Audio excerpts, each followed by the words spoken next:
Emilio, ¿Qué tal, Miguel? Muy buenas, un abrazo fuerte.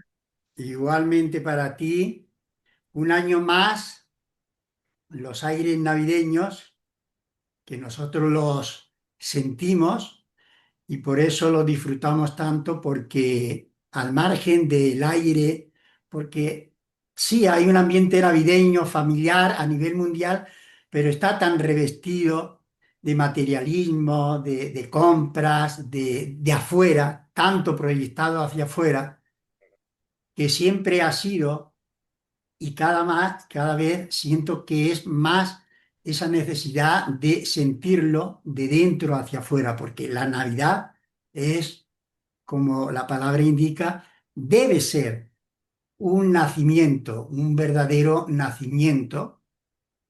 Y tú que tanto vas indicando por ahí lo de, porque aquí nos reúne todavía en el calendario nos reúne el tiempo de Cronos, ese tiempo lineal que tanto tiempo, valga la redundancia, hemos estado sometidos a su mandato. El crono es el tiempo, eso, que nos va indicando lo que aquí se vive, presente, pasado y futuro, un tiempo lineal, material, enfocado en el personaje, y ya es tiempo, porque sabemos que tanto tú como yo lo percibimos, porque ya escuchamos, como tú explicas también, ese rumor, el río que va acercándose cada vez más a la catarata para precipitarse ahí, y en esa verticalidad es el tiempo de Kairos en el que tú y yo ya lo vivimos, porque el tiempo de Cronos no corresponde, ya las 24 horas de antaño de un día se nos quedan cortos. Es que vuelan. Y yo lo hemos comentado más de una vez. Entonces ya ha llegado el tiempo, por lo que estamos viviendo, el tiempo de Kairos, de la verticalidad, de la instantaneidad, de la espiritualidad, de conectar pues con lo que realmente somos y desde ahí vivir nuestra experiencia humana.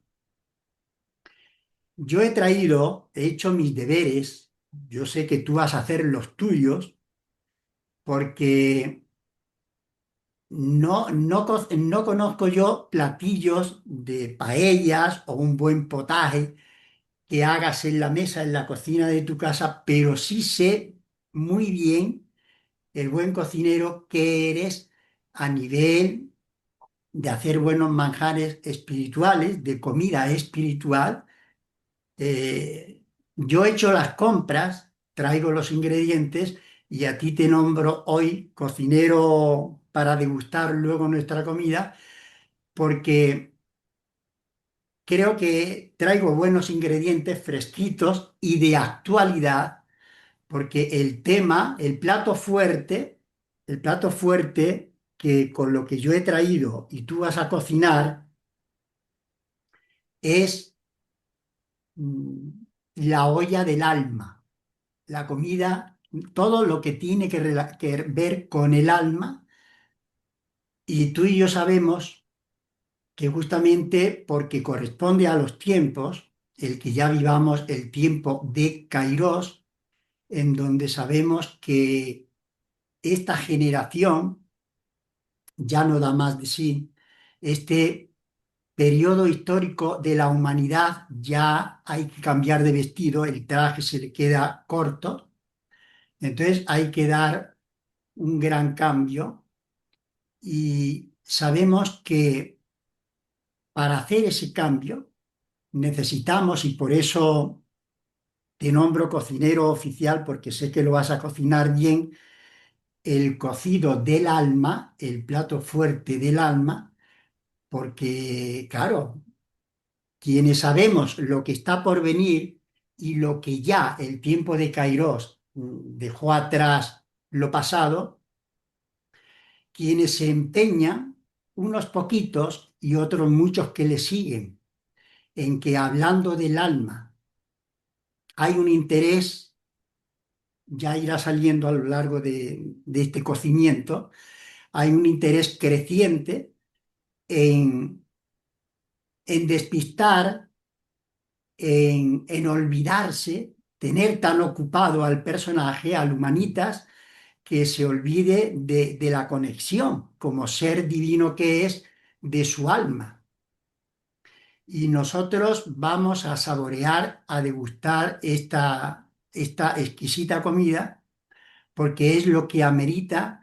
Y si hay suficiente, si tú haces una buena olla y nos sabe sabroso, podemos compartir este rico manjar, porque siento que hay mucha hambre, y por eso el tema que traigo, mucha hambre de conectarse, la necesidad de conectarnos con el alma para dar ese salto cuántico. Obviamente vivir la experiencia humana, pero conectado con el ser uno, con la divinidad que atesoramos. Mm. Entonces, echando mano de la etimología del alma, que viene del latín anima, tiene su relación con el griego también, y el ánima es ese soplo divino, ese, eso que llena al ser, que le da vida, que lo infunde de vida, pero claro, lo de los seres vivos, ¿tú te acuerdas cuando aprendíamos en la escuela los seres vivos y los seres inertes, los que tienen vida, los que se mueven, los que manifiestan, pero la vida, en la vida, que si es vida es porque hay vida continua, manifestación permanente, nada está muerto, todo está viviéndose. Y en nuestro lenguaje coloquial, cuando alguien se levanta de esa manera, ay, qué desanimado te veo. O estoy con un buen ánimo. Claro, ese ánimo es lo que nos anima, lo que le da vida a este cuerpito serrano para ponerle ganas, entusiasmo, vida a su día a día, ¿no? Entonces, si el alma es lo que anima, lo que da vida, lo que se conecta con el ser que se manifiesta en todo. ¿Tú te acuerdas cuando en la escuela aprendimos los cuatro reinos de la naturaleza? El reino mineral, vegetal, animal, ominal, cuarto reino, el gran reino, el que se ha empoderado tanto el, el personaje en su manifestación de ese reino, el cuarto reino animal, y ahora, porque corresponde a los tiempos que vivimos, está en cierre ese quinto reino universal, el quinto reino que tú con Lola, que tanto habéis estudiado, no solamente la parte católica, sino otras fuentes de sabiduría, ahí se habla en el Nuevo Testamento, se habla de esa venida del quinto reino universal, la venida del Hijo del Hombre, que se manifestará en toda su grandiosidad. Pero eso es tarea como humanos perteneciente al cuarto reino, es tiempo ya de manifestar cada quien, empezando por lo personal, ese Superman o Superwoman, que no sería alcanzar ese quinto reino universal, eso que estamos llamados a desarrollar, a dar el salto cuántico, si el Superman y la Superwoman no se conecta con lo que le hace sentirse Superman y Superwoman conectado a su esencia divina. Entonces, si todo tiene vida, hay alma en todo lo que nos rodea, nos han engañado o mal enseñado o distraído en otros temas, pero cuando se nos hablaba del primer reino mineral, animal, y en nuestro argot y información que tenemos, bueno, ni se te puede ocurrir que una piedra, un mineral, un vegetal tenga alma. Y si las piedras hablasen, como dice el dicho, yo que tú sabes bien cómo me rodeo por aquí, por Sierra Mágina, las piedras que han manifestado siempre por no solamente cientos, miles, eones de años, si las piedras hablasen todo lo que en su devenir de vida, en la historia de la humanidad, han visto y escuchado, ese alma, ¿cómo se expresaría? Entonces, lo primero, metiéndonos ya, estos son los primeros entremeses. Yo te he dado ya, tú estás ahí cocinando, has puesto ya la cazuela, la olla, vaya cocinándose, luego ya vendrán los ingredientes mayores, pero ahora estamos en los aperitivos y puesto que va a ser un tema tan monotemático y tan trascendente e importante como es el alma, como un ser viviente, el reino de la naturaleza, los minerales, las piedras, los vegetales, cómo manifiestan, cómo expresan su alma.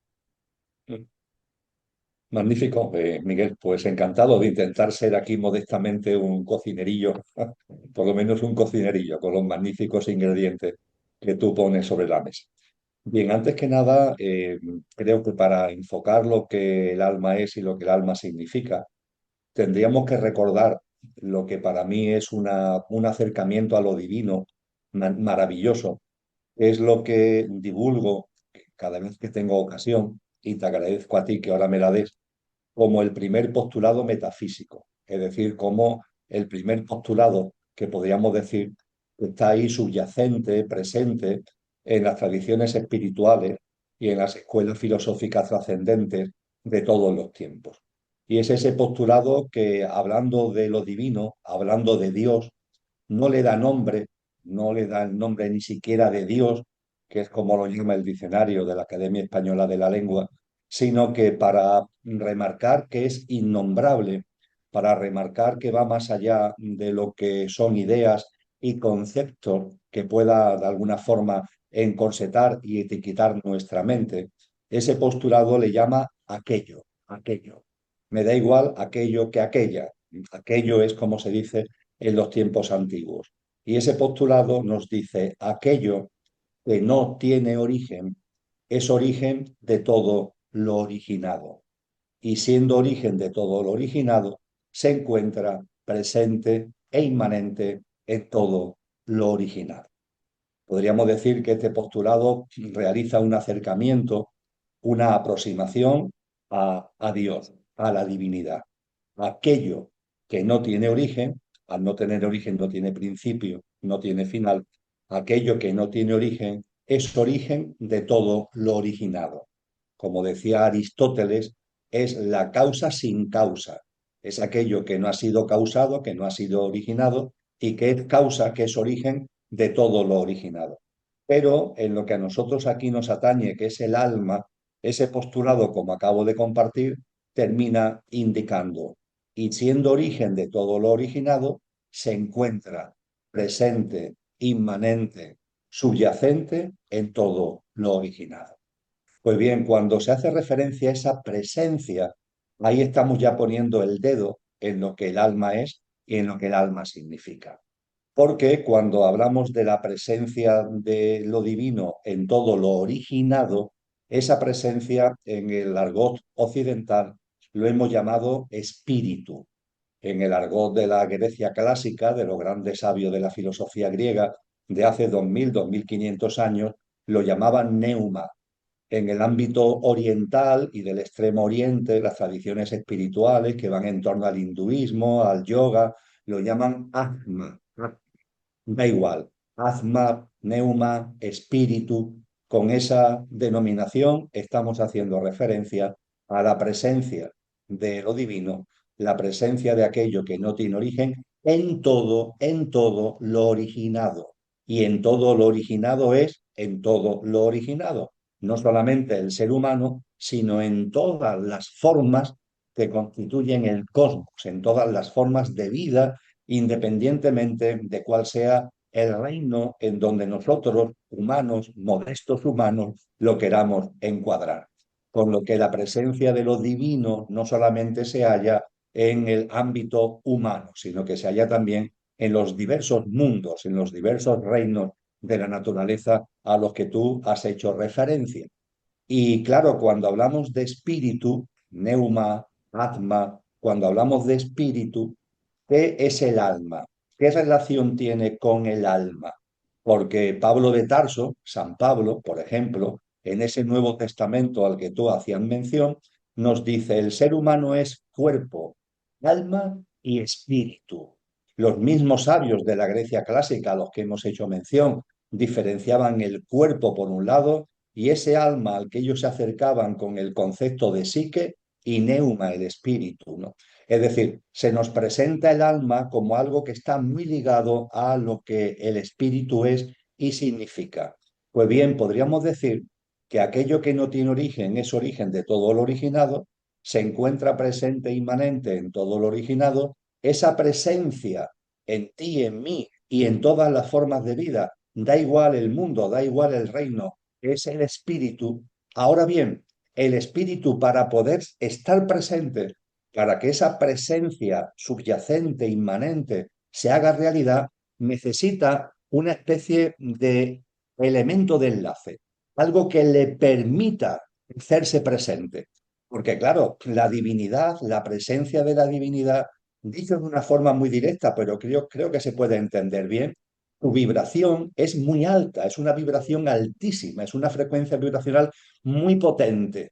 Y cómo algo tan potente se puede hacer presente en el mundo de la materia, da igual la forma de vida que siempre es mucho más densa, pues bien, podríamos decir que el alma hace de bisagra, permite que el espíritu, la presencia de aquello que no tiene origen en todo lo originado, permite que el espíritu se haga presente en las formas materiales, en las formas de vida que hay en el cosmos. A mí me gusta llamar en ese sentido al alma, tú me lo has escuchado, el batiscafo. ¿Por qué? Porque cuando el ser humano quiere ahondar en las profundidades marinas, no tenemos capacidad física para meternos a 300, 500, 1000, 2000 metros de profundidad en los océanos, ¿verdad? Bueno, pues utilizamos las ondas marinas, utilizamos el batiscafo para poder adentrarnos en las profundidades marinas. Pues en ese sentido el espíritu se adentra en la materia gracias al batiscafo del alma. El alma es lo que permite al espíritu, como si fuera el tripulante del batiscafo, hacerse presente en las honduras de la materia. Y de esa forma, por tanto, cuando hacemos referencia al alma, estamos haciendo referencia a algo muy importante porque facilita, permite que aquello que no tiene origen se haga presente en todo lo originado y dentro del alma, en el núcleo del alma, está ese tripulante, vamos a seguir con este símil, que aunque sea bastante aproximativo, ¿no? Y pierda mucho contenido, pero creo que nos puede servir, que es el espíritu. Por eso precisamente, Miguel, y ya para ir concluyendo con estos primeros aperitivos, por eso precisamente San Juan de la Cruz, ni más ni menos que San Juan de la Cruz, quizá el ser humano que a lo largo de la historia de la humanidad mejor ha sabido expresar, mejor ha sabido transmitir lo que es la experiencia de Dios, esa experiencia mística potentísima, en su precioso poema Llama de amor viva, nada más comenzar el poema nos dice el alma y en su centro el espíritu, el alma y en su centro el espíritu. Y en eso también, por ejemplo, ahondó mucho Teresa de Jesús, ¿no? El alma y en su centro el espíritu. Y podríamos decir, por tanto, que el alma como batiscafo es lo que permite y hace de bisagra para que la presencia de lo divino esté en todas las formas de vida, también en esos otros reinos a los que tú hacías referencia, y en el centro el espíritu. Finalmente, y lo dejo ahí, el poema Llama de amor viva nos describe bellísimamente a lo que estamos convocados. ¿A qué estamos convocados? Estamos convocados a que, siendo el alma ese batiscafo y estando el espíritu en su centro, ese espíritu llama de amor viva, qué preciosidad la denominación, ¿verdad? Ese espíritu que es la llama de amor viva, en, encienda el alma, haga que el alma entera se incendie, porque podríamos decir que ese batiscafo tiene unas potencias tiene unas cualidades, tiene unas capacidades y la misión de nuestra vida, el quehacer trascendente, consciente en la vida del ser humano y también en las otras formas de vida, pero especialmente en la nuestra por ser seres autoconscientes, con percepción de yo, con sentimiento de yo, es que el espíritu, por nuestra práctica de vida, por nuestra visión trascendente de las cosas, el espíritu vaya incendiando el alma. Y al incendiar el alma, las capacidades, cualidades que el alma innatamente tiene, ahora seguro que hablaremos de esas capacidades, de esas cualidades que el alma tiene, en la medida en que el espíritu va incendiando el alma por nuestra visión de la vida, por nuestra práctica de vida, etcétera, esas capacidades y esas cualidades se van haciendo realidad. Eso es lo que en el ámbito de la mística cristiana, en palabras de San Juan de la Cruz, es que el alma se incendie en la llama de amor viva que incendia el alma y hace patente las cualidades latentes que la misma tiene. En el ámbito oriental, eso tiene que ver con la famosa iluminación, ¿no? La iluminación es precisamente eso, ¿no? Que se ilumine ese factor de llama de amor viva, ese factor ardiente, también se lleve a cabo. Y dicho esto, se nos comenta que dentro de lo que son las almas, la única diferencia que hay entre el alma que hay encarnada en un animal, en una planta, en un mineral, como tú muy bien decías, y la encarnada en el ámbito humano, es que el alma que encarna en el ámbito humano ha tenido una evolución. Es como si fuera un batiscafo más evolucionado. Ha ido evolucionando por el propio recorrido, por el propio devenir álmico. Y eso es lo que ha hecho que las tradiciones nos enseñen que hay almas grupales y almas diferenciadas o individualizadas. Las almas grupales están en proceso evolutivo, pero no han llegado todavía a diferenciarse y son las que encarnan en los reinos de la naturaleza.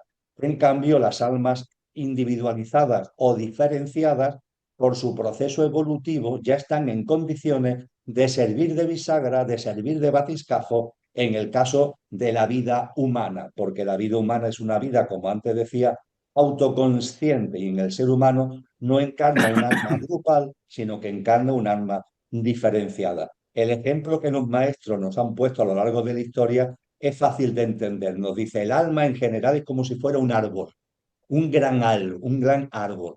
Y el árbol tiene troncos y tiene ramas y tiene ramitas y tiene hojas, ¿no? Y el propio árbol va creciendo, se va desarrollando, ¿no? Y van apareciendo las ramas, las ramitas y finalmente las hojas, ¿no? Pues bien, en ese contexto, y volviendo a una metáfora, podríamos decir que todo lo que tiene que ver con las ramas, con las ramitas, son las almas grupales, mientras que las hojas son las almas diferenciadas, que son las que tienen capacidad de encarnar en el ser humano para cumplir esa función de batiscafo a la que hacía anteriormente referencia. Hay que tener en cuenta que este símil que nos han puesto desde antiguo, Miguel, es muy interesante porque cuando vemos un árbol vemos esa realidad, los troncos, las ramas, las ramitas, las hojas, pero se nos escapa normalmente en nuestra visión, se nos escapa el poner atención, el subrayar un hecho fundamental, y es que cada componente del árbol está regado por la misma savia, por la misma fuerza de vida, por la misma savia. Pero ojo, la hoja tiene una peculiaridad, y es que cada hoja tiene su propia experiencia. Cada hoja tiene su propia experiencia de vida. Nosotros a bote pronto vemos todas las hojas y pensamos a lo mejor que todas las hojas son iguales. Evidentemente, todas las hojas de un árbol son hojas de ese árbol, pero cada hoja tiene su propia vida. La experiencia de viento, la experiencia de lluvia, la experiencia de anidamiento de pájaros, la experiencia de insectos, etcétera, etcétera, no es lo mismo en una hoja que en otra. Depende de dónde esté colocada la hoja, más adentro, más hacia afuera, hacia el este, hacia el oeste, hacia el norte, hacia el sur. Dependiendo de muchos factores, cada hoja tiene su propia experiencia. Podríamos decir que el alma hoja es precisamente ese alma diferenciada que tiene ya capacidad de vivir su propia experiencia. A eso es lo que se llama alma diferenciada o individualizada, que repito, es la que encarna en el ser humano con el espíritu en su centro, mientras que el alma de las ramas, de las ramitas, etcétera, es el alma grupal, que todavía no ha adquirido esa autoconsciencia, no ha adquirido esa diferenciación. Pero en cualquier caso, las almas grupales que encarnan en los reinos de la naturaleza y el alma diferenciada, el alma hoja, que encarna en el caso de los seres humanos, forman parte de lo que es el alma. Y el alma, repito, es ni más ni menos que el instrumento, la bisagra, el batiscafo que permite que el espíritu, la presencia divina, esté en todas las formas de vida y en concreto en el ser humano. Aquello que no tiene origen es origen de todo lo originado, se encuentra presente e inmanente en todo lo originado, esa presencia es el espíritu y la presencia del espíritu se hace real gracias a ese batiscafo, gracias a ese instrumento que es el alma, que en el caso de todos los reinos, a excepción hecha del humano con autoconsciencia, son almas que se llaman grupales, mientras que la que encarna en el ser humano es un alma diferenciada o individualizada. La diferencia es importante porque además nos enseña que la propia alma está en evolución y también nos enseña que el ser humano tenemos, por así decir, espiritualmente, y ahora sí que concluyo, dos grandes misiones.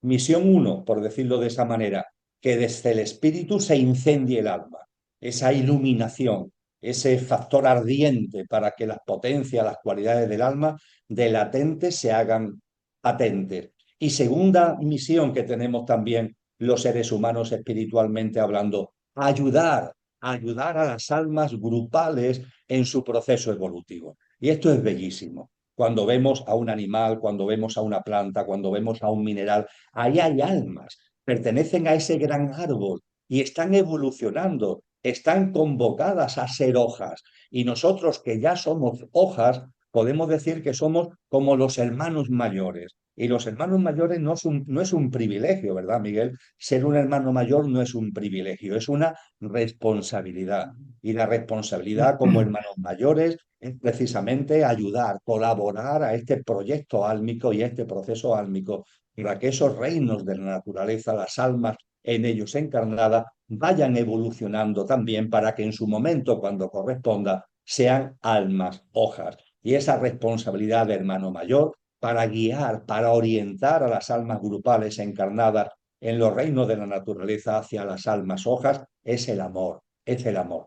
Cuando un ser humano ama, conecta con la naturaleza, tiene una convivencia con un ser vivo, por ejemplo, eso que llamamos mascota, cuando ese tipo de cosas, cuando en el paseo por la naturaleza la sentimos como propia, la miramos, ¿no? Con entusiasmo, con amor, ¿no? Cuando este tipo de cosas lo llevamos a cabo, estamos ayudando al proceso evolutivo para que las almas grupales vayan evolucionando hacia almas que son diferenciadas o individualizadas. En cambio, cuando lo que hacemos es maltratar a la naturaleza, cuando lo que hacemos es herir, zaherir y maltratar a los seres vivos, estamos ralentizando, estamos dificultando este proceso evolutivo. Así que, en definitiva, cuando hablamos del alma, te agradezco muchísimo que lo hayas puesto aquí como elemento clave de nuestra conversación. Estamos hablando de algo que nos atañe a cada uno de nosotros en nuestro propio proceso espiritual de iluminación, de presencia de ese alma para que sus cualidades latentes pasen a ser patentes y también es una llamada de atención sobre nuestra responsabilidad hacia los reinos de la naturaleza. Y tanto.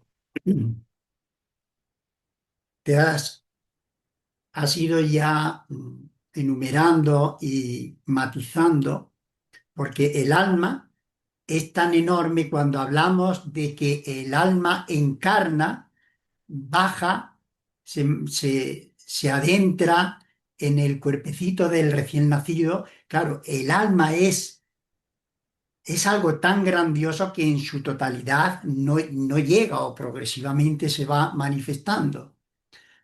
Y has hecho clara la diferenciación entre lo que es un alma grupal, un alma individual, la conciencia en nuestro proceso evolutivo más largo que los animalitos, los animales de compañía, los animalitos de la selva, los animales tienen esa conexión con su alma grupal. Pero hay un tema que siempre, y tú sabes bien, me ha apasionado, no menos importante y de enorme trascendencia, porque claro, nosotros estamos viviendo la experiencia humana, pero hubo un gran alma, una gran alma, que formó un antes y un después para configurar ese alma universal.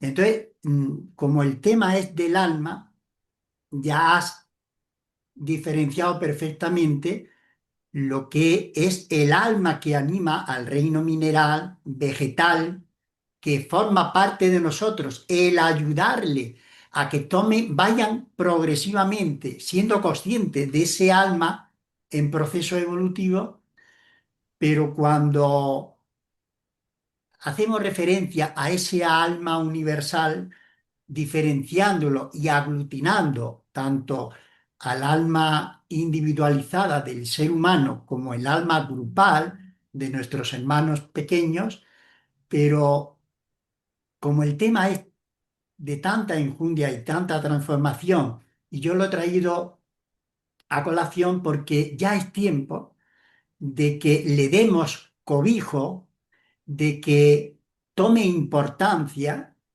el alma, que es lo que anima al personaje, para hacer este gran salto, este gran cambio, esta tarea que como humanos nos corresponde hacer para pasar a otra generación en el proceso evolutivo. Entonces, ahí la figura de Cristo, porque marcó un antes y un después a lo largo de la historia de la humanidad, ¿qué papel desempeña en ese alma universal la presencia crística? Ciertamente, además estamos en una época, esta época entre comillas navideña, ¿no? que invita especialmente a hablar sobre Cristo Jesús, como a mí me gusta denominarlo. Siendo consciente, Miguel, no a pie de página, tú eso lo sabes también perfectamente, de que leyendo el Evangelio de Lucas y el Evangelio de Mateo, que son los dos evangelios que hablan de la natividad de Jesús, los otros dos no hacen referencia a ella, si lo hace Lucas, si lo hace Mateo, la descripción que nos hacen de la natividad de Jesús hace pensar, hace asegurar que Jesús no nace en invierno, y hay que tener en cuenta que la zona en la que Jesús nace es del hemisferio norte y en Navidad, en diciembre, en el solsticio de invierno, en definitiva, allí hace frío, entre comillas. Es un clima de hemisferio norte y aunque hay zonas más templadas y zonas más frías, allí es una zona que no es el polo norte, pero es una zona fría. Una zona fría que imposibilita que los pastores duerman a la intemperie y que el ganado por la noche esté en medio del campo. ¿Por qué? Porque hace frío. Tienen que estar guarecidos. La descripción que se nos hace del nacimiento de Jesús encaja con el verano. Y ha habido distintos eruditos que han estudiado con Honduras, incluso el famoso signo en los cielos que llamamos estrella, la estrella de Belén, eso Kepler, el gran astrónomo, un gran cristiano, por otra parte, hizo unos estudios sobre las conjunciones que se tuvieron que dar hace 2000 años y qué tiene que ver o qué es esa estrella. Y todo hace indicar que Jesús no nace en diciembre, nace en verano, entre junio y octubre aproximadamente.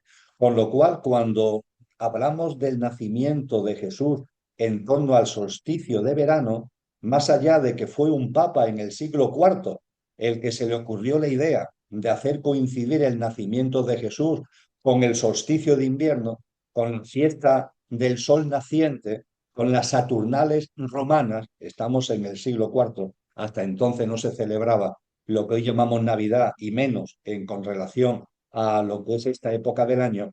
Eso, por tanto, invalida la celebración del nacimiento de Jesús en esta época del año, pero le da, sin embargo, valor, y esto tiene que ver con lo que nosotros aquí estamos comentando, Miguel, le da un gran valor al hecho de que cuando conmemoramos en estas fechas la Natividad, estamos conmemorando no el nacimiento de Jesús, estamos haciendo una especie de homenaje y de recordatorio a uno de sus grandes mensajes, si no el más grande de sus mensajes.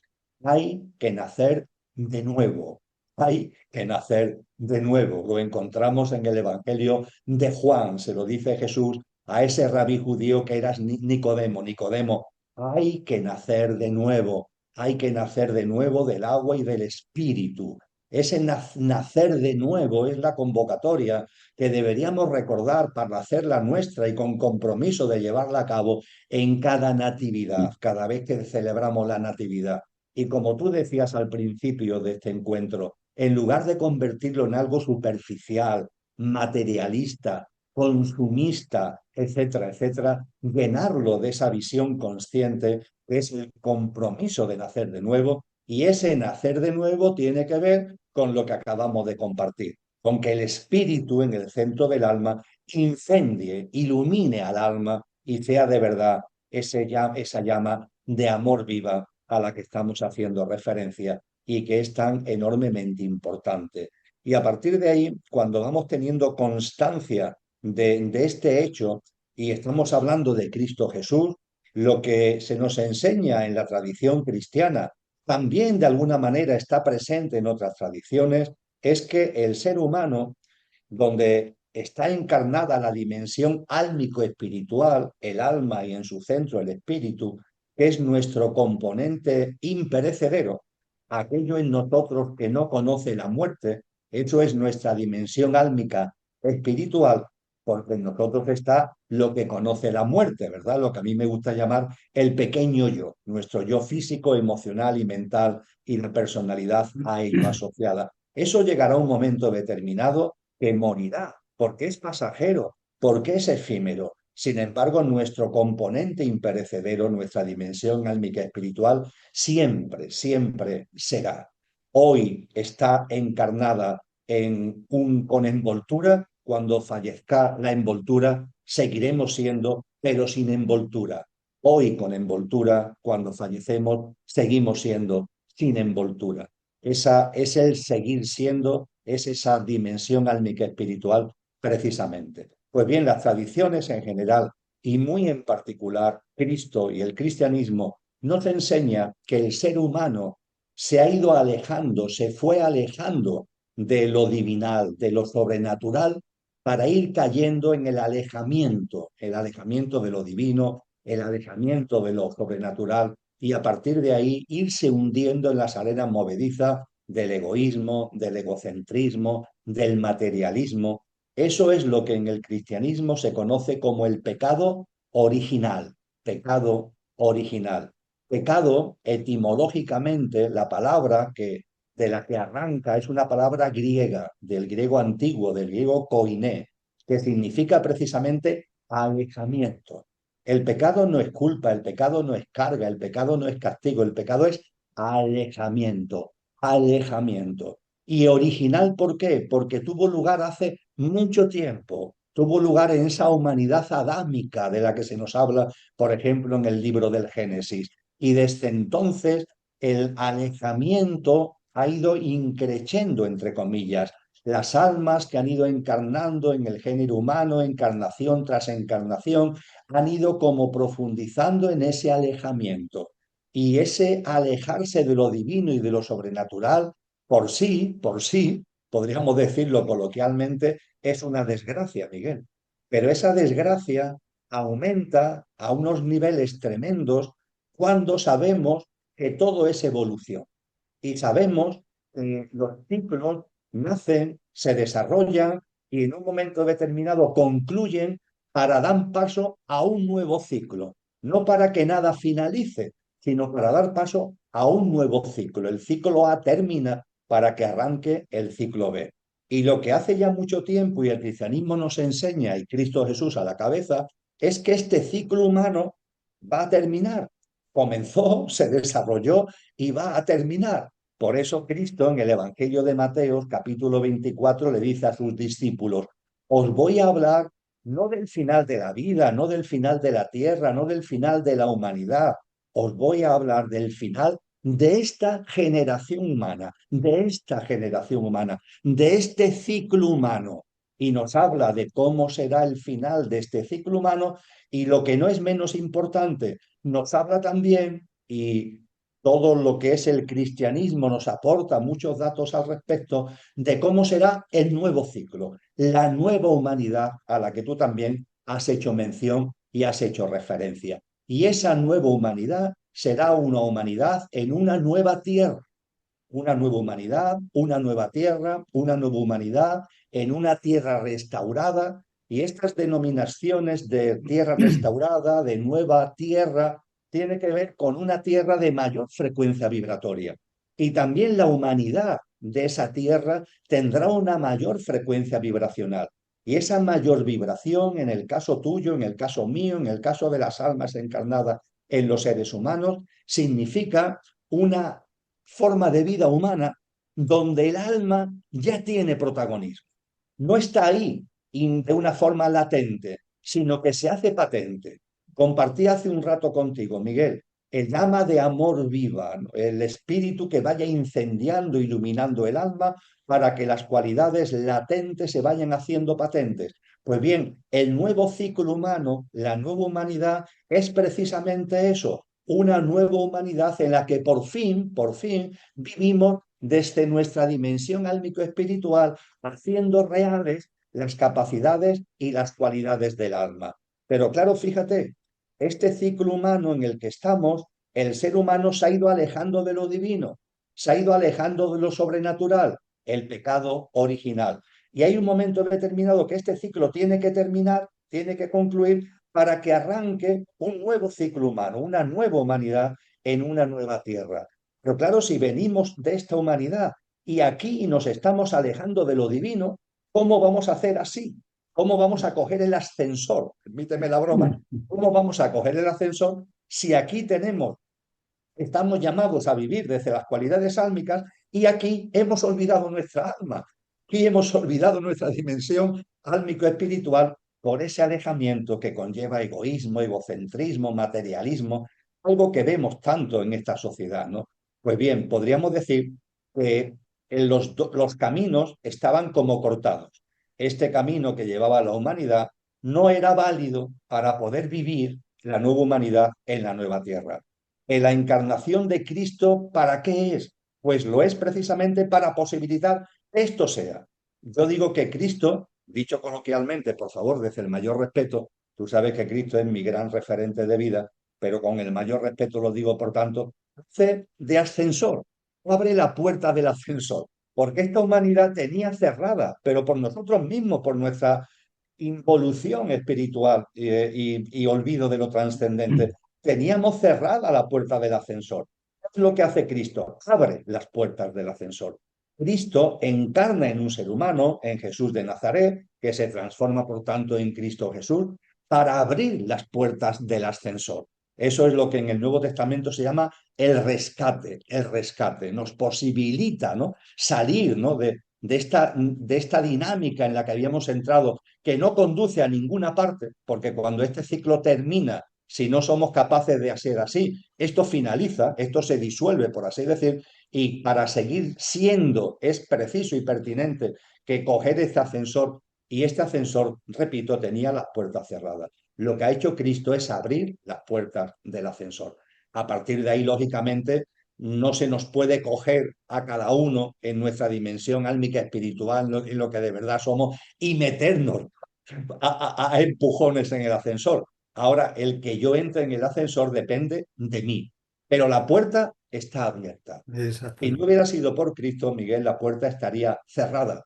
La puerta ahora está abierta. Ese es lo que se llama el plan de salvación, el rescate. Lo podemos llamar de muchas formas, pero metafóricamente dicho, Cristo con su entrega, Cristo con su precipitación y su encarnación en el género humano y en el planeta Tierra, lo que posibilita es abrir la puerta del ascensor. Ahora depende de mí, ahora depende de ti, que entremos o no en ese ascensor, pero la puerta está abierta. Por tanto, Cristo no es un maestro más. Cristo es el Verbo divino que en un acto de amor incomprensible para nuestra mente en su gran envergadura, encarna, entrega una vida perfecta como rescate de la vida perfecta que nosotros hemos perdido cuando nos hemos alejado de lo divino y de lo sobrenatural, entrega una vida perfecta, pone en evidencia con su martirio que estaba entregando una vida perfecta, que por mucho que se le apretaran las tuercas,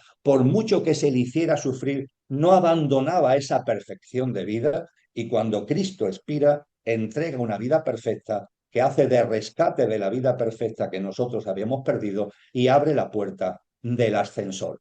Cristo, por tanto, no es un maestro más y, desde luego, el cristianismo no es una religión. Cristo no vino a fundar ninguna religión.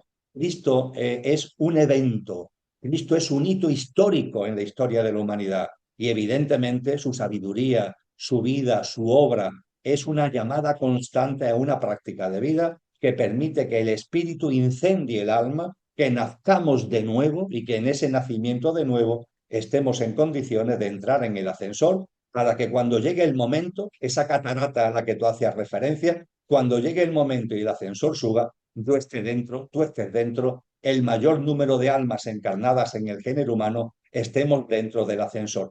Porque todas las almas grupales, como no tienen autoconciencia, todas las almas grupales, cuando la Tierra haga así, todas las almas grupales van a ir con la Tierra. Todas las almas grupales encarnadas en todos los reinos de la naturaleza van a ir con la Tierra. Pero las almas individualizadas, diferenciadas, que son las encarnadas en el género humano, en libre albedrío tenemos que entrar en el ascensor. Y si no entramos en el ascensor, pues no podremos disfrutar de esa nueva humanidad en esa nueva tierra. Así que el papel de Cristo es fundamental, pero no se puede entender si no se tiene la constancia, si no se recuerda este papel del alma en el sentido que tú maravillosamente has traído a este diálogo, a este encuentro. Se nota ya que los entremeses, los entrantes de este gran banquete que yo he traído del mercado, los ingredientes, y tú lo estás cocinando maravillosamente, ya huele. Ahora vamos a seguir el tema que a mí me ocupa y siento que es el momento de meterlo ahí en la olla, porque aquí lo crucial y el empeño que tienen los que se empeñan en que el menor número de almas, de seres humanos con conciencia divina, con su presencia álmica, tomen el ascensor. Esa es la gran tarea. Están empeñados, son poquitos, pero tienen muchos ayudantes porque no ven más allá de su ombliguito, pero la gran tarea es esa. Y el concepto de seres humanos, ahora que tanta información y desinformación hay, tú seguro que has leído en varias, dice, un gran porcentaje de la humanidad, de los seres humanos, no tienen alma.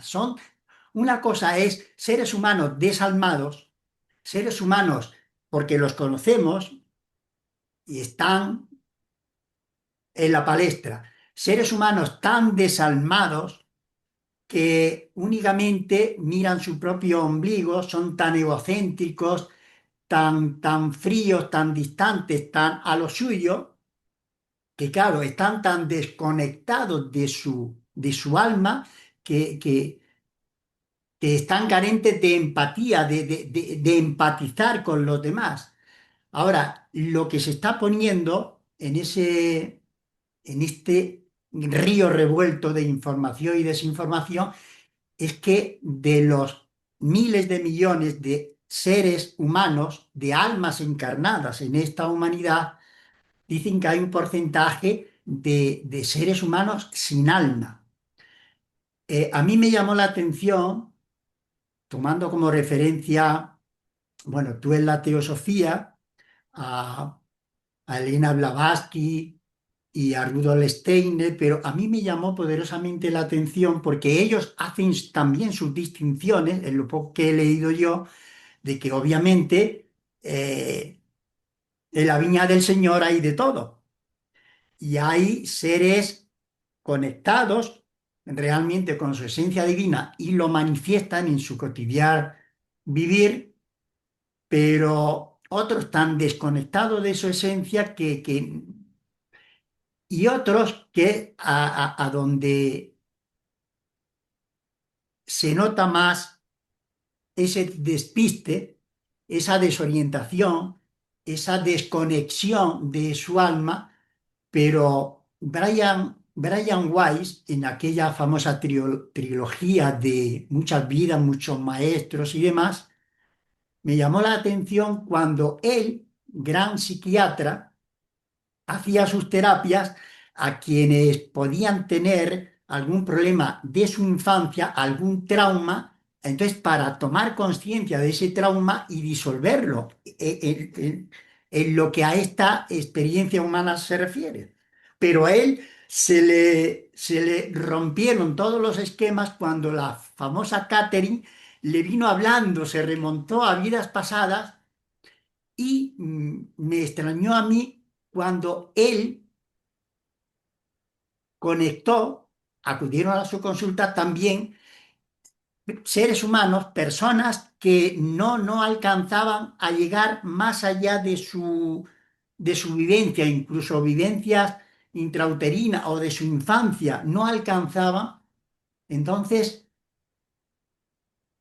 hay almas encarnadas que no tengan seres humanos sin historial álmico, que como en varios casos de este psiquiatra vio que no había más historia que la que podía manifestar esos 50 o 60 años, entonces somos claros de que la robótica, bueno, pues hay seres humanos como zombies o están tan desconectados, tan despistados de su conexión divina, o realmente son humanos carentes de alma, que no tienen historial álmico. Entonces, una cosa es seres humanos desalmados por su frialdad, por su egocentrismo, por su falta de empatía con los demás hermanos, pero se manejan por aquí, por la experiencia que tú puedas tener. Y ya vamos llegando al meollo de la cuestión, en esta humanidad en tránsito, para que la próxima humanidad ya esté más conectada con lo que somos, la fraternidad, la hermandad, la igualdad, el que aquí nadie es más que nadie, hijos del mismo Padre y Madre Dios. Entonces, habitamos en estos momentos convulsos de tanto río revuelto, como digo, hay en la calle, caminando por ahí con dos piernas, seres humanos carentes de alma, sin conexión álmica, sin historial y que estén dificultando también. Háblanos, háblame, porque estamos conversando en este encuentro que para mí es un gozo y yo sé que tú lo disfrutas también, y además ya me huele, me llega de tu olla toda esta comida que tan divinamente la estás cocinando para luego nutrirnos y alimentarnos. Entonces, ¿hasta qué punto es cierto que en este tránsito de esta humanidad de tantos miles y millones de años, no me cabe a mí en la cabeza que haya, como dicen, en este mar de desinformación, tantos seres humanos, eso, como zombies o desconectados sin historial álmico, que no sean más que un trozo de carne que dirían por aquí en el pueblo, ¿no? Pues mira, Miguel, podemos volver a las enseñanzas y la sabiduría de Cristo para intentar de alguna forma acercarnos a lo que acabas de compartir, que es una tremenda realidad, una tremenda, y yo me atrevería también a decir que triste realidad. Hay un pasaje, voy a hacer referencia a dos pasajes de los Evangelios. Uno brevemente y el otro deteniéndome un poquito más. Brevemente, el pasaje en donde, dirigiéndose a un chico, a un joven que quiere seguirle, le dice Cristo. Fíjate que estamos hablando de Cristo Jesús, el amor mismo, la capacidad de empatía, la compasión. Y sin embargo, a ese chico que quiere enterrar a su padre antes de seguir a Cristo, antes de unirse como discípulo, le dice, deja que los muertos entierren a sus muertos. Es una frase tremenda, tremenda. Recuerda en nuestra terminología actual a la que tú acabas de usar, zombies, no zombies.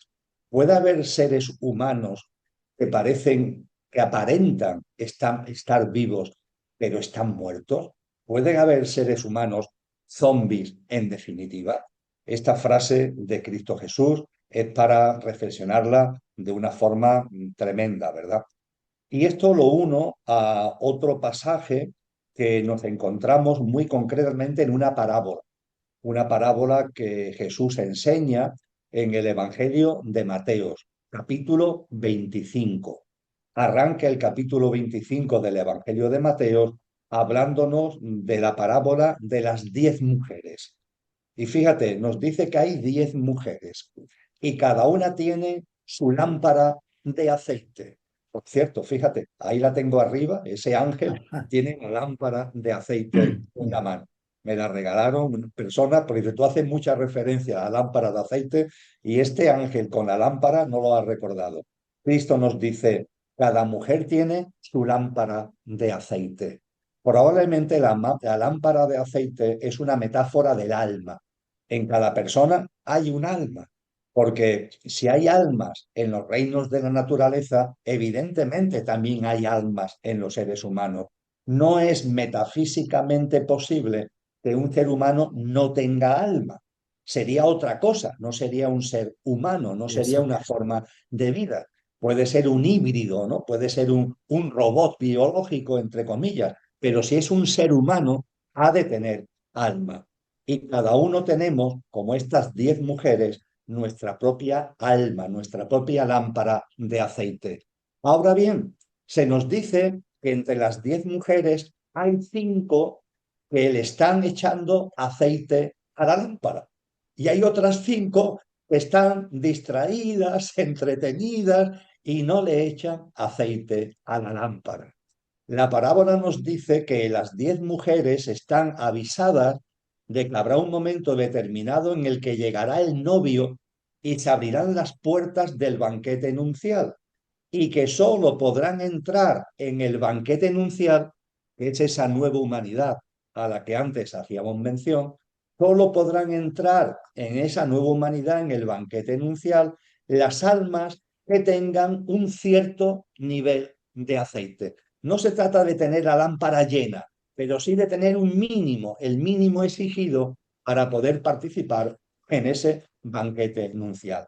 Y ahí hay un diálogo muy bello entre las 5 mujeres que con su forma de vida, porque el aceite como se le echa a la lámpara, con tu forma de vida, con tu visión trascendente de la vida y con una forma de vida, una práctica de vida amorosa, compasiva, como decía mi querido Antonio Machado, siendo buenas personas en el buen sentido de la palabra, en nuestra práctica cotidiana, de instante en instante, no cayendo, ¿no? En las arenas del egoísmo, del egocentrismo, del odio, etcétera, etcétera, de la competencia, del enfado, de la ira, de la cólera, sino intentando en nuestra vida que esté la presencia de nuestra mejor versión, siendo buenas personas en el buen sentido de la palabra. Es así como vamos echando aceite a la lámpara. Y las 5 mujeres que le están echando aceite a la lámpara, a las 5 que no le están echando aceite, les dicen, oye, por favor, espabilaros, espabilaros, que no le estáis echando aceite a la lámpara. Y el banquete nupcial puede abrirse las puertas en cualquier momento. El ascensor puede subir en cualquier momento, siguiendo con la metáfora que antes hacíamos. Y las 5 que no le están echando aceite a la lámpara dicen, uy, el novio, uy, el banquete nupcial, vete a saber. Y en el colmo de los colmos, las cinco insensatas, las cinco imprudentes, las cinco necias que no le están echando aceite a la lámpara, a las cinco prudentes y sensatas, las imprudentes le dicen a las sensatas. Y además, vosotras que sois tan buenas, cuando llegue el novio, nos daréis de vuestro aceite. Desgraciadamente, Miguel, desgraciadamente, se hacen transfusiones de sangre, pero no podemos hacer transfusiones de conciencia. Ese aceite al que estamos haciendo referencia no se puede hacer una transfusión. Ojalá, pero no es viable. Ante eso, las prudentes callan, guardan silencio, porque eso no es posible. Finalmente, el final de la parábola es que efectivamente el banquete nupcial abre sus puertas, el ascensor sube, las prudentes, las que han echado aceite, participan de ese banquete nupcial, participan de la nueva humanidad y las cinco que no han echado aceite no pueden participar en ella. Esto es lo que en el término del cristianismo se llama también el corte o cortamiento, ¿no? Lo enseña Cristo en el capítulo anterior de Mateo, cuando nos dice, dos mujeres estarán en el campo, en la azotea, una seguirá estando, otra dejará de estar, dos hombres estarán en el campo, uno seguirá estando, otro dejará de estar. Habrá las almas que entran en el banquete nupcial y las que no entran. Podríamos decir que el concepto de desalmado tiene que ver con almas que su nivel de aceite no es que sea escaso, es que es ridículo, es como casi si no tuvieran aceite. Y si no tienen aceite, ¿por qué es? Porque en cada encarnación no dan de sí, no hacen nada para echar aceite. Son las insensatas, las imprudentes, encarnación tras encarnación. De modo y manera que es que la lámpara está vacía. ¿Tienen lámpara? Sí, el alma está ahí, claro que tienen alma, pero la lámpara está vacía, porque el egoísmo, el egocentrismo, el mí, el mirar para mí, el estar todo a mi servicio, en definitiva, todo eso que conlleva el alejamiento absurdo y absoluto de lo divino y de lo sobrenatural, trae consigo. Y además no podemos olvidar, tú lo has mencionado de pasada, yo también lo voy a hacer de pasada, que hay formas de vida interesadas en que esto sea así. Es decir, hay formas de vida que se conocen como involutivas, que están interesadas en que cuando ese ascensor suba, cuando ese banquete nupcial abra sus puertas, el menor número posible de almas encarnadas en el género humano participemos de esa nueva humanidad, estemos dentro del ascensor cuyas puertas abrió Cristo y podamos pertenecer, podamos seguir nuestra vida y nuestro proceso en la nueva humanidad, en la nueva tierra. Así que el concepto de desalmado en sentido estricto es impropio. No es posible que un ser humano no tenga alma, pero habida cuenta de que hay almas encarnadas en seres humanos, el nivel de aceite es ridículo o está prácticamente vacío, ahí sí le podíamos aplicar esta noción de almas, entre comillas, desalmadas por su bajo nivel de aceite. Esa parábola de Cristo creo que lo deja perfectamente de manifiesto y es muy aleccionadora a este respecto. Tanto tú como yo y todas las almas encarnadas en esta humanidad tenemos un recorrido álmico. Estamos ahora en un momento crucial para dar ese paso, coger el ascensor y no tanto ya desde afuera, porque nos han educado, nos han enseñado, nos han adoctrinado tanto a que el cambio venga de afuera, del gobierno, de la pareja, de siempre afuera. Ahora es el momento de vivir, de nacer en vida, estando en vida, y que lo de afuera se transforme cuando internamente abrimos la puerta del santuario, de nuestro santuario interno, y ahí ya familiarizados con esa transmutación, con ese cambio imprescindible que se precise, cuando haya transformación, cuando el cambio se dé internamente, se manifestará afuera. Pero así como sabemos que el alma, para poderse desenvolver, para crecer en conciencia, a la alusión que tú haces de ese aceite de la lámpara, tiene, como los yogures, el cuerpo tiene fecha de caducidad, siendo el cuerpo el vehículo que utiliza el alma para su desenvolvimiento. Todavía quedará mucho tiempo, pero llegará también en el propio proceso evolutivo de elevación consciencial de las almas encarnadas, en donde el alma como instrumento del espíritu, volviendo al tema que a ti tanto te apasiona, estamos no a mitad de camino de este ciclo de 7 humanidades, en la quinta humanidad, pero dentro de esa quinta humanidad, en el quinto peldaño también, camino del sexto, cuando la plena conciencia de ese alma se manifieste en cada ser humano y estemos ya viviendo desde el espíritu, desde lo que realmente somos, el alma tiene también fecha de caducidad. El alma tiene un camino evolutivo, me gustaría a mí expresarlo. Es decir, el alma no es algo fijo. La presencia de lo divino en nosotros lo es. No hay, el espíritu es el espíritu, en la presencia de aquello que no tiene origen en todo lo originado. Es el alma la que debe ir evolucionando en ese proceso de incendio, en ese proceso de iluminación. Un proceso de incendio, un proceso de iluminación, Miguel, que desde luego a lo largo de la historia ha estado muy bien descrito por grandes hombres y por grandes mujeres. Tú hacías mención hace un momento determinado que ese proceso no tiene que ver con lo de fuera, efectivamente, efectivamente. Muchas veces equivocamos la mirada creyendo que hay una posibilidad de cambiar lo de fuera actuando sobre lo de fuera.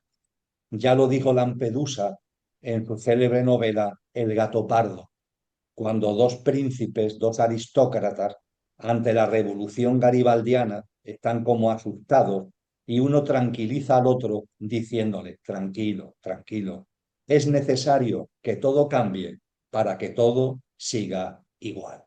Y efectivamente, esta idea de cambio, ¿no?, que nos venden, donde todo está fuera y que realmente cuando miramos más allá de la superficie no hay realmente ninguna transformación.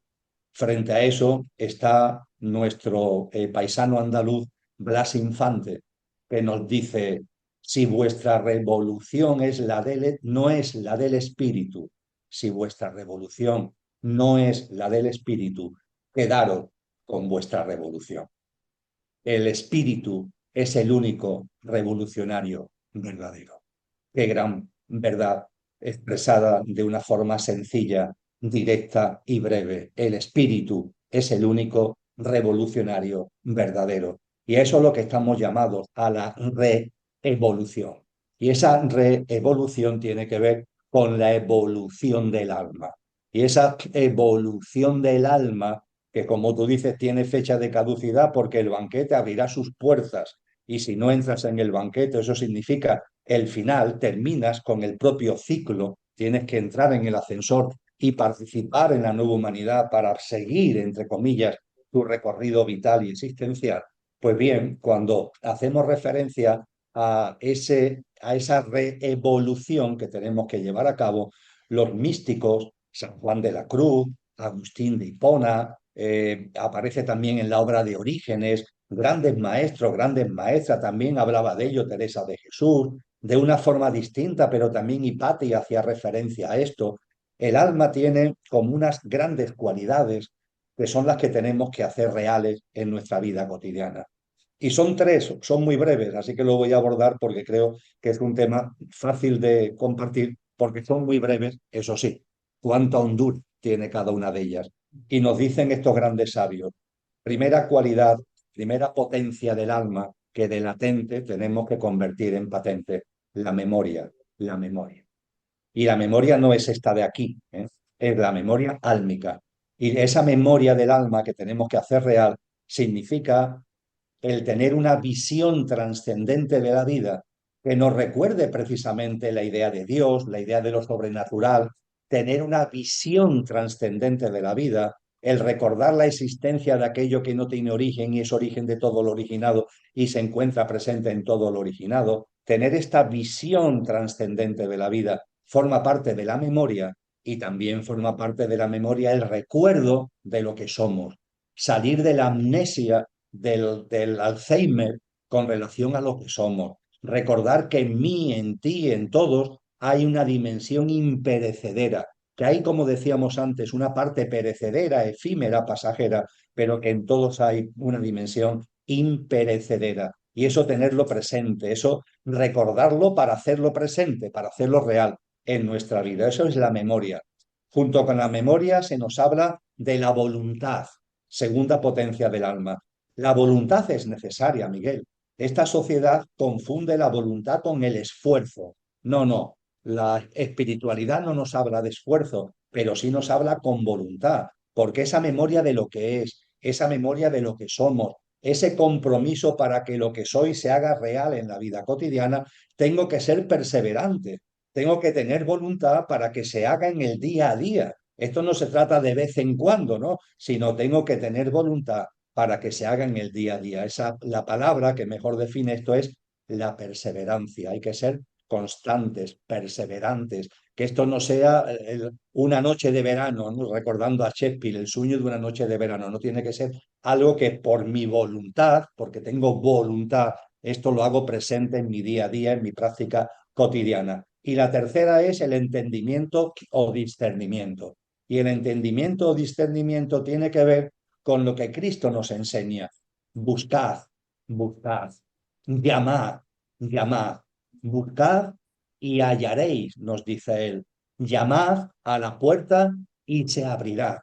Cuando abrimos nuestra mente, cuando intentamos vislumbrar lo trascendente, cuando no nos conformamos con lo que está a simple vista, sino que indagamos, buscamos la verdad.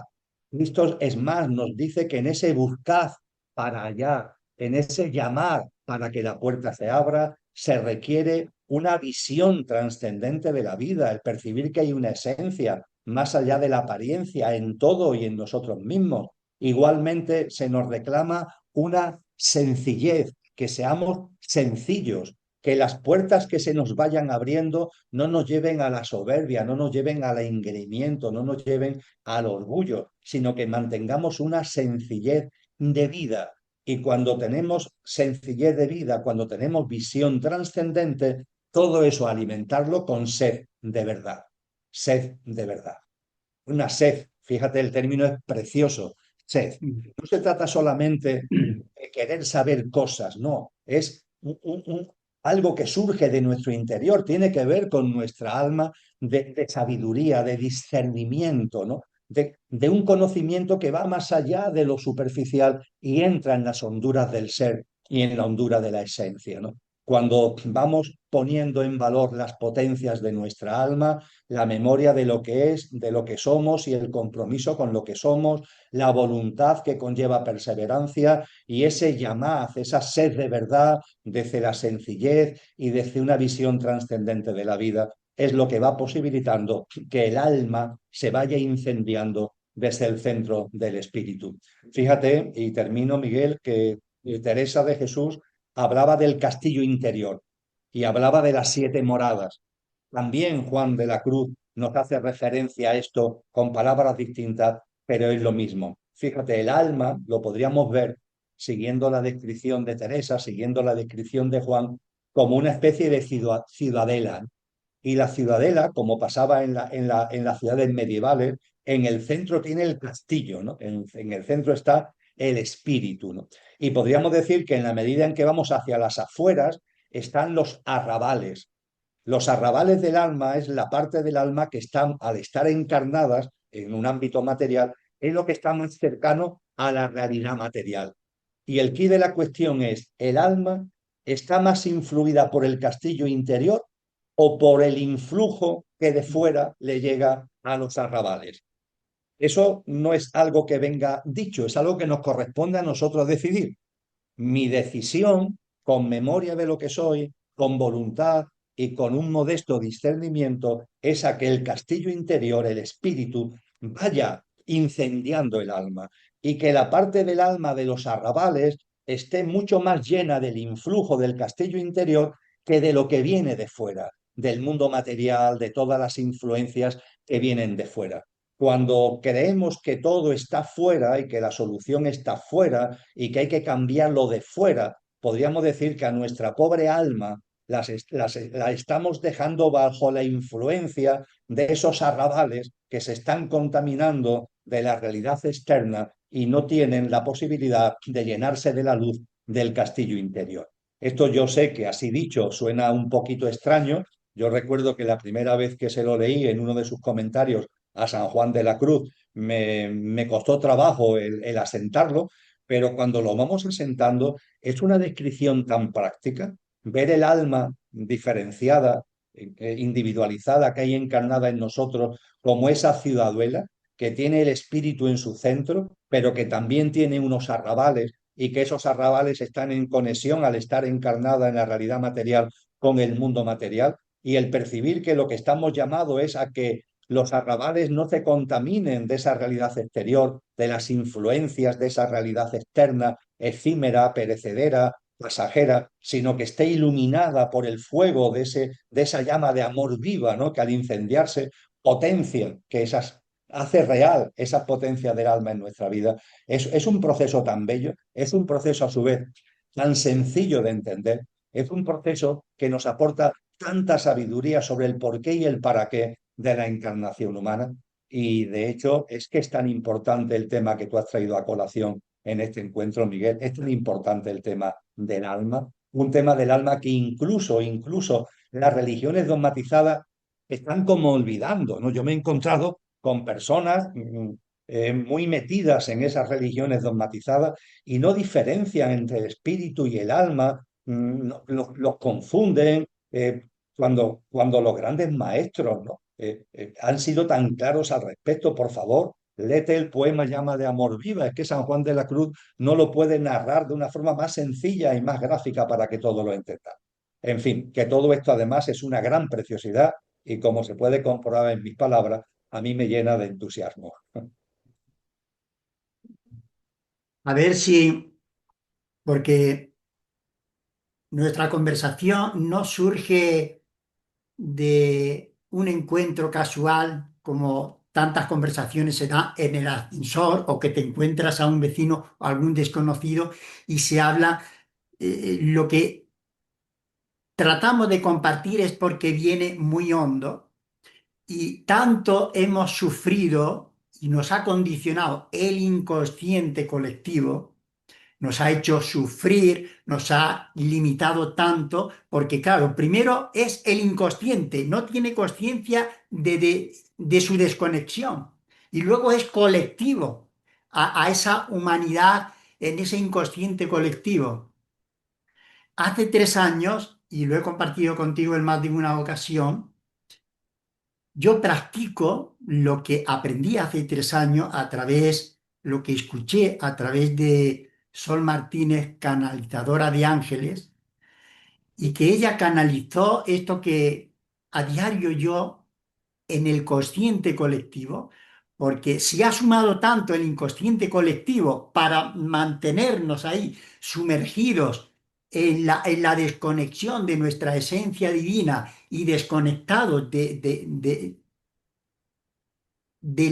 lo que es la vida, todo lo que conlleva el vivir una vida consciente y reverenciando permanentemente a la vida por su grandeza, yo me invito a mí mismo y te invito a ti en este compartir que como broche de oro, porque es un tema tan apasionante y tan necesario traerlo a colación, porque justamente eso es lo que se pretende. descarriar las almas, desconectadas y despistadas están y distraídas, todavía las quieren, pues en estos momentos de conexión álmica, de poner en conciencia, traer al consciente y que sume al consciente colectivo todo lo que vamos a declarar aquí para que haya, bueno, que ya vaya imperando en nosotros una vida saludable, consciente, consciente de nuestra verdadera naturaleza, viviéndonos aquí, porque el espíritu uno que somos, cuando se conecta con el humanitas, el espíritu va explayándose, va recreándose a través de nosotros en la vida misma. Pues vamos a hacer esta declaración de libertad para la humanidad. Y además yo cada día cuando me conecto en la mañana, como tú dices, en tu sillón y yo aquí, es tan importante para mí, no podría yo volver a las andadas de otros momentos en mi vida. Si importante es alimentar adecuadamente el cuerpo, que es el que nos agiliza para vivir lo que tengamos que vivir, pero alimentar el alma a través de esta conexión, de las oraciones, de las meditaciones, de buscar para encontrar esos momentos de reencuentro, de conexión, hay que buscarlos. Primero hay que buscarlos, pero no nos quedemos en la búsqueda. Encuéntralos, agéndalos en tu día a día y darnos ese tiempo. Declaración de libertad para la humanidad. Lo hacemos conscientemente para que al consciente colectivo esto sume. Yo y cada uno dice su nombre completo, yo, en la integridad del ser que yo soy, a través de todas las líneas de tiempo y todas mis experiencias en la tierra como un alma perteneciente al gran Espíritu Universal Dios, aquí ahora convoco en forma consciente a la totalidad del poder de mi libre albedrío y establezco que yo soy eligiendo la senda luminosa del amor, la senda sagrada de la fraternidad. Asumo mi lugar conscientemente, asumo mi lugar en este momento donde la humanidad me necesita y lo asumo con amor, con valentía y con esperanza. Me sumo desde mi firme voluntad a crear un mundo de luz donde reine la libertad en la máxima expresión del gran Espíritu de Dios. Me decido a seguir a mi luz interior, para que sea mi corazón de amor el que me señale el camino, acompañado por las huestes y jerarquías de la luz divina, ángeles y arcángeles que protegen a la humanidad. Ingreso por mi propia voluntad en una nueva realidad plena de abundancia, salud y bienestar para todos en la tierra. Esta realidad luminosa y pacífica será la única que acepto y asumo y en la que me veo a mí mismo viviendo junto a mi familia y amigos. Aplico toda mi fuerza interna y convicción en esta realidad maravillosa que se materializa aquí ahora y cada día más. Declaro que creamos juntos una nueva tierra llena de esperanza, donde todos colaboremos y construyamos desde la unificación una gran ola de luz de conciencia, trayendo el despertar a nuestros hermanos alrededor de todo el globo terrestre.